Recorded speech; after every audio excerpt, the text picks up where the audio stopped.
안녕하세요, 세력입니다. 2021년 5월 3일 비트코인 및 알트코인 방송을 시작하겠습니다.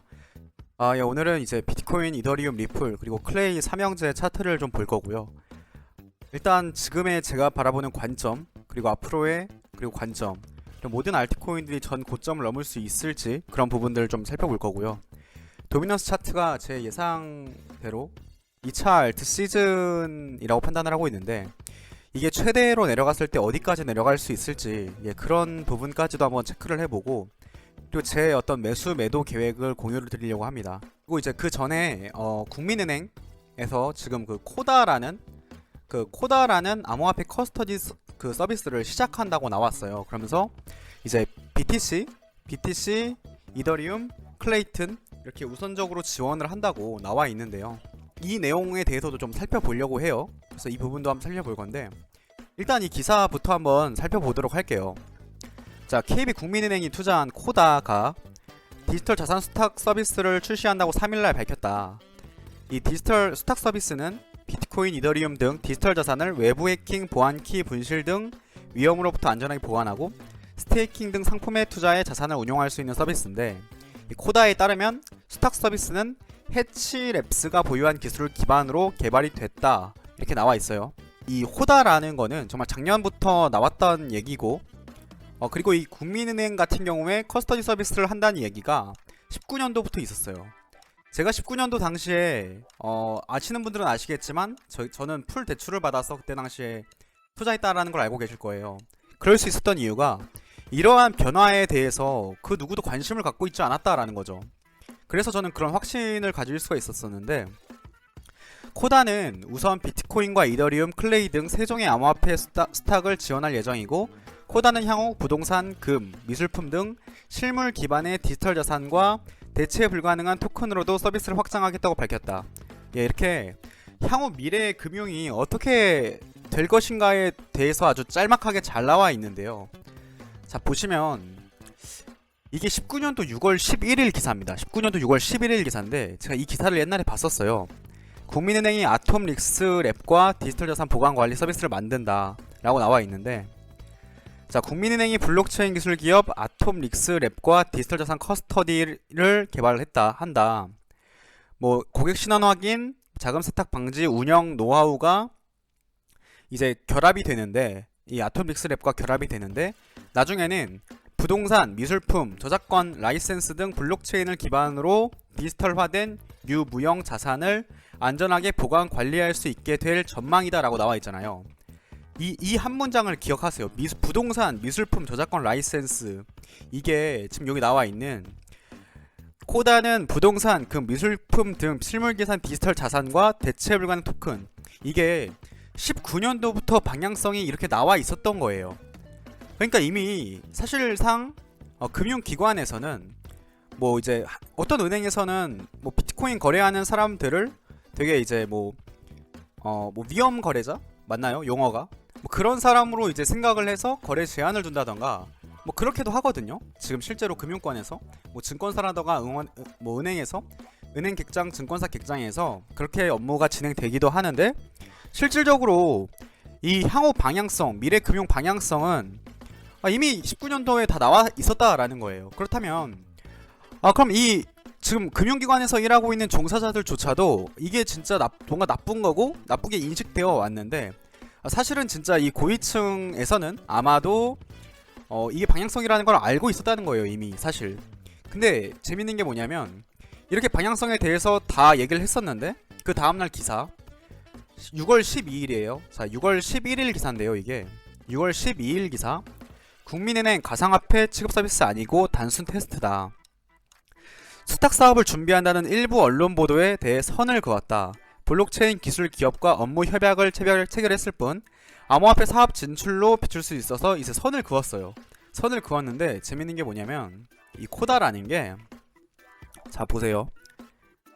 자산 수탁을 위한 보안 기술은 블록체인 기술 기업 해치랩스와 KB국민은행이 공동으로 분담했는데, 이중 보안을 위해 지갑의 키를 나누어 갖는 멀티시그 기술의 경우 KB는 지난해 블록체인 기업 아톰릭스와 제휴를 맺고 다자간 보안 컴퓨팅 솔루션을 개발했다. 또한 키 관리 서버의 경우에 KB가 자체적으로 구축해 내달 코다 캐시와 함께 선보인다. 자, 이게 2020년 11월 27일날 나온 기사예요. 2020년 11월 27일에 코다, 지금 나온 이 코다라는 데에서 쓰이는 기술 중에 일부분을 국민은행과 함께 방금 봤던 아톰 릭스와 만들었다는 거예요.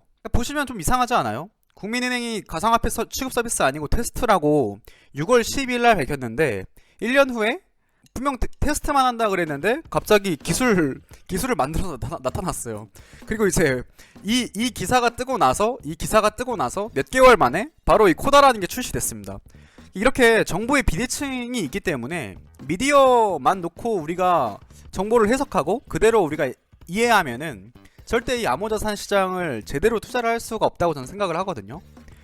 그래서 이러한 부분들이 있다라는 점. 그리고 이건 분명히 이제 국민은행 측에서나 아니면 뭐 여러 가지 이유가 있겠죠. 예를 들어 이제 19년도, 20년도 같은 경우에는 사회 통념적으로 이 암호자산 시장에 투자한다는 것 자체가 굉장히 부정적이었기 때문에 그 어떤 금융기관의 신뢰도를 깎아먹을 수 있는 그런 차원에서 이걸 숨겼을 수도 있는 거고, 아니면 숨긴 게 아니라 진짜 뭐 제가 모르는 어떤 뭐랄까요, 숨겼다기보다는 알리지 못한 어떤 뭐 여러 가지 이유가 있었을 거라고 생각을 합니다.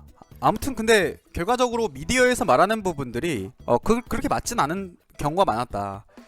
그리고 이제 결국에 KB가 만들어갈 세상 안에서는 이 우리가 정말 믿는 이 KB 국민은행에서 진행하고 있는 사업이 결국에 방향성이 디파이도 있고 뭐 NFT도 있고 수탁 서비스까지 있는 형태라는 거예요.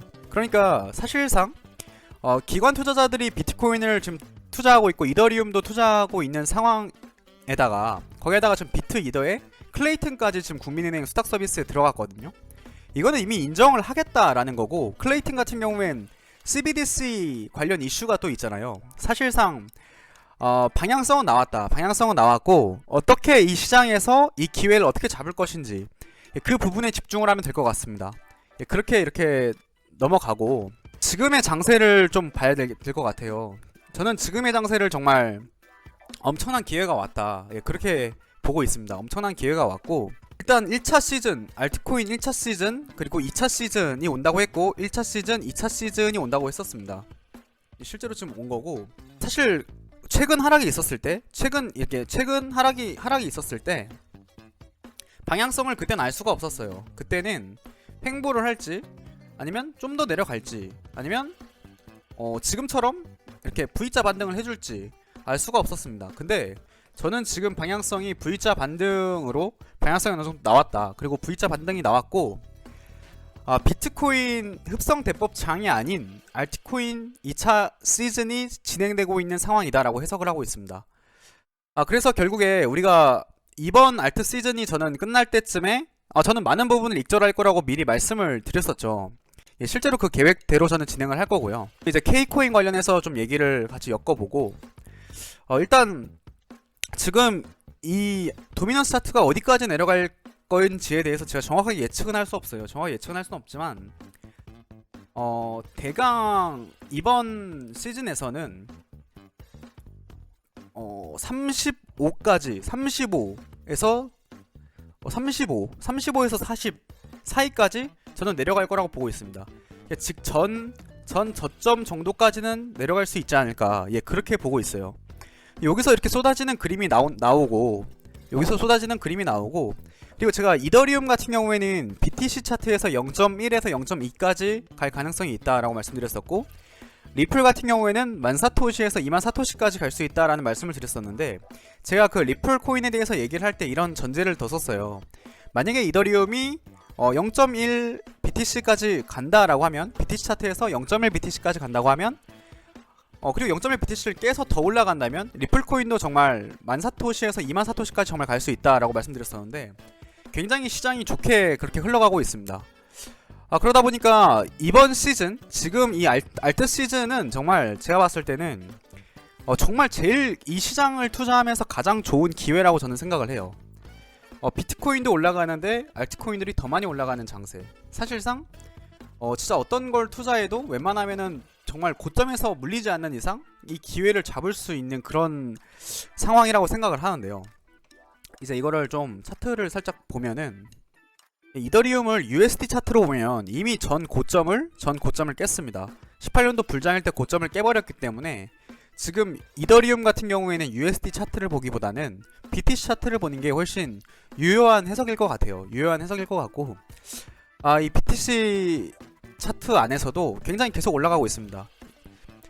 비트코인보다 계속 가격 움직임이 좋은 상황에서 전 고점까지 BTC 차트에서 170%가 올라가야 되는데, 저는 이제 0.15 BTC가 전 고점인데 0.15까지 전부 다 먹겠다는 생각보다는 0.1에서부터 0.2까지 분할 매도를 치는 게 유효한 전략이라고 저는 생각을 하고 있어요.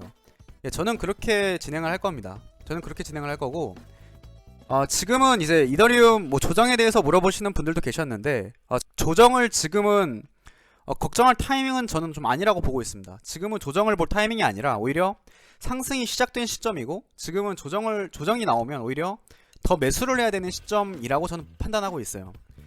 제가 이제 시장을 판단하는 관점이 또 이제 좀 웬만하면 좀 잘 맞고 이러니까 사람들이 어떻게 판단을 하는 거냐, 감이 엄청 좋은 거냐 이러는데, 이제 저는 시장 판단을 할 때 비트와 이더 장세를 봐요. 비트 이더 가격 움직임을 보고, 그리고 테마별 장세를 봅니다. 테마별로 NFT, 디파이, 한국 코인들, 메이저 코인들, 이런 코인들 현재 어떤 순환매 장세를 보고, 도미넌스 차트를 봅니다. 도미넌스 차트를 보고, 그리고 사이클 중단기 사이클과 장기 사이클을 보고, 기존의 상승 패턴과 하락 패턴을 살펴보고, 그리고 경제 상황, 그리고 시장 참여자들의 심리, 이거 되게 중요한 부분이죠.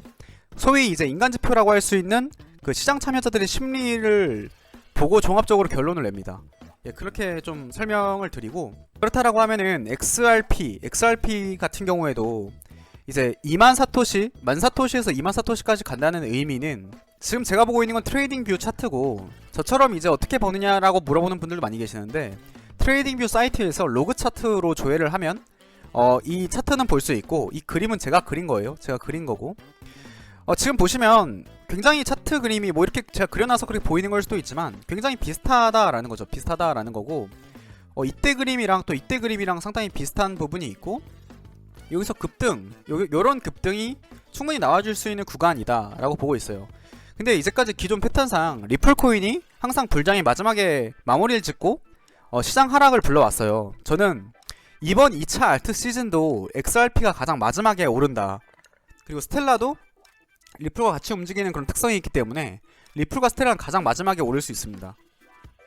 그래서 저는 리플 코인이 진짜 이대로 계속 횡보한다던가 별로 안 오른다 라고 하면은, 저는 정말 많이 익절한 부분, 만약에 이더리움을 제가 익절을 했어요. 그럼 그 익절한 부분을 가지고 리플 코인을 살 의향도 있습니다. 이거는 근데 시장을 좀 더 지켜봐야 되는 상황이긴 한데, 그럼 만약에 이더리움으로 만약에 5배를 익절을 하고 바로 리플을 탔는데 리플이 또 5배 오르면 25배잖아요. 그러니까 만약에 근데 이게 가능하다라고 하면 진짜 정말 짧은 시간에 많은 수익을 거둘 수가 있습니다. 근데 사실상 이건 굉장히 쉽지가 않다는 거죠. 그래서 저도 이제 잘 하는 방법은 아닌데, 이거는 좀 시장 상황을 지켜보면서 순환매 장세에 도전을 해볼 것인지는 제가 좀 더 봐야 될 것 같습니다. 일단 근데 지금 계획 안에서는 리플이 지금처럼 안 올라준다라고 하면은 오히려 고마운 마음으로 이더리움이나 아니면 먼저 간 알트코인들을 익절하고 리플을 사겠다. 저는 지금 약간 이렇게 생각을 하고 있어요. 그리고 이제 K코인들도 좀 봐야겠죠. K코인들도 봐야 되는데, 지금 이 장세에서 이번 2차 알트 시즌에서 되게 중요한 어떤 관전 포인트가 뭐냐면, K코인들도 함께 이 순환매 장세를 타주느냐 마느냐가 되게 중요한 포인트인데, 다행히도 클레이튼도 그렇고 호재가 떠주면서 함께 올라가 주고 있다는 거죠. 함께 올라가 주고 있고, 바나나톡이라던가, 원래 바나나톡 같은 경우에는 이제 보유하고 있거나 그런 건 아니지만 가격 움직임이 굉장히 좋다가 굉장히 많이 하락했는데 다시 좋은 움직임 흐름을 보여주고 있어요. 지금 한국 코인들도 대부분 플레타라던가, 제가 이걸 좋아서 지금 이렇게 하는 건 아니에요. 그러니까 한국 코인들은 또 한국 코인 나름의 어떤 또 사이클이 있고 차트가 있는데, 플레타랑 바나나랑 아까 되게 비슷하잖아요. 지금 차트가 같이 움직이는 그런 코인이라고 저는 좀 보고 있어요. 한국 코인 흐름이 왔을 때 삼형제를 또 살펴봐야 되는데, 클레이 삼형제 같은 경우에는 지금 호재를 띄우면서 하락을 했지만 약 조정 후에 다시 올라가는 그림으로 가고 있다라는 거죠. 오르비 체인 같은 경우에도 가주고 있는 상황이고, 또 KSP 같은 경우에도 굉장히 장이 좋습니다. KSP 같은 경우에는 지금 그 외국 디파이가 굉장히 지금 많이 올라주고 있거든요. 외국 디파이가 지금 장난 아니에요. 굉장히 큰 상승을 만들어주고 있는데, 그 KSP만으로도 지금 디파이 어떤 메타에 걸려서 함께 올라갈 수 있는 그런 그림인데, 클레이튼 호재까지 섞였고 거기에다가 알트 불장까지 같이 왔으니까 클레이 삼형제도 지금 굉장히 기대를 해볼 수 있는 구간인 것 같아요. 저는 이제 이번에 만약에 이번 2차 알트 시즌에서 이번 알트 시즌에서 오르비 체인이 전고점을 돌파하는 흐름, 전고점을 돌파해서 저는 뭐 10,000원 이상 갈 거라고 생각을 해요. 오르비 체인이 지금 100만 개 정도 가지고 있는데, 이 오르비 체인을 많이 익절을 할 거예요. 뭐 5,000원 이상 돼서 10,000원 되면은 10,000원 정도, 10,000원 이상이 되면 진짜 많이 익절을 해도 되겠다라고 생각을 하거든요. 그래서 뭐 근데 많이 남겨두기도 할 거예요. 뭐 장투하는 거니까. 근데 제가 누누이 말씀드렸지만 저는 2차 알트 시즌이 끝날 때쯤에 알트코인들을 정말 많이 정리를 할 겁니다. 많이 정리하고, 방금 말씀드렸던 리플코인이 아예 안 올랐으면 리플코인을 마지막으로 순환 장세를 도전을 하거나 아니면 비트코인을 매집을 할 거예요. 그리고 KSP 같은 경우에는 제가 지금 클레이스왑에다가 예치해 놓는 게 굉장히 저는 메리트가 크다고 생각을 해서, 이거는 뭐 불장이 끝나도 아예 안 뺄 생각을 가지고 그 클레이스왑을 그냥 1년 예치할 물량을 조금 더 추가할 생각도 있어요. 클레이스왑 같은 경우에는 제가 한 14,000개 정도, 13,000개였나? 뭐 그 정도 보유하고 있는데, 한 2만 개까지 채워서 가져가면 어떨까, 그렇게 좀 생각을 하고 있고, 클레이스왑을 좀 더 늘리고 비트코인을 매수를 한다, 이렇게 좀 계획을 짜고 있습니다. 그리고 알트코인들은 이번 알트 시즌이 끝날 때 대부분 정리를 할 겁니다. 대부분 많이 정리할 거예요. 그렇게 제 계획을 좀 공유를 드리고요. 그렇다고 해서 이 시장이 끝났냐, 그런 거는 절대 아닙니다. 그런 건 절대 아니고, 저번에도 말씀드렸지만 비트장이 와도, 비트장이 가도 갈 알트코인들이 있다. 이런 코인들은 제가 조금씩이라도 가져갈 거예요. 조금씩이라도 가져갈 거고, 이제는 이제 2차 시즌이 끝날 때쯤부터는 사실 저 같은 경우에는 지키는 투자를 할 거예요. 지금까지는 제가 자산 증식을 집중적으로 목표로 한 자산 증식을 위한 투자였다고 하면 6월, 6, 7월 이제 알트 시즌이 끝났을 때를 기점으로는 지키는 투자를 해나갈 겁니다. 이제 뭐 제 포트폴리오에 뭐 부동산을 편입시킬 수도 있고, 뭐 건물을 편입시킬 수도 있고, 이거는 이제 그때 가서 봐야 되는 건데, 이 암호자산만으로 그 자산을 키우기에는 좀 이제 지금부터 제 스스로 이제 어느 정도 만족스럽다라는 이제 판단을 내렸고, 그때부터는 좀 더 이성적이고 좀 더 차분하게 가야겠다는 생각을 하고 있어요. 그래서 아무튼 제 의견은 여기까지 좀 말씀드리면 될 것 같고, 2차 알트 시즌이라던가 이런 부분에 대해서 계속 주장을 많이 해왔었는데, 사실 그 주장대로 제가 이제 6개월, 7개월 전에 찍었던 그 알트 주장 시나리오대로 잘 가고 있는 것 같습니다. 만약에 제 영상을 정말 오랫동안 봐오신 분이라고 하고, 제 책을 읽었고 제 관점을 완전하게 이해하시는 분이라고 하면은, 저는 진짜 삶을 바꿀 수도 있는 그런 정말 삶에 의미가 있는 수익을 낼 수 있는 찬스가 눈앞에 있다라고 저는 생각을 합니다. 지금 막 신규 진입한 분들도 지금 어떤 장세에 대해서 이해를 하시고 정말 투자를 한다면 정말 좋은 기회가 왔다고 저는 판단을 하고 있어요. 물론 제 말만 듣고 이게 기회다라고 판단을 하시면 절대 안 되겠지만, 제 관점은 그렇다라는 거를 공유 드립니다. 오늘 방송은 여기까지 진행하도록 하겠습니다. 모두 이제 부자 되시길 바라겠습니다. 감사합니다.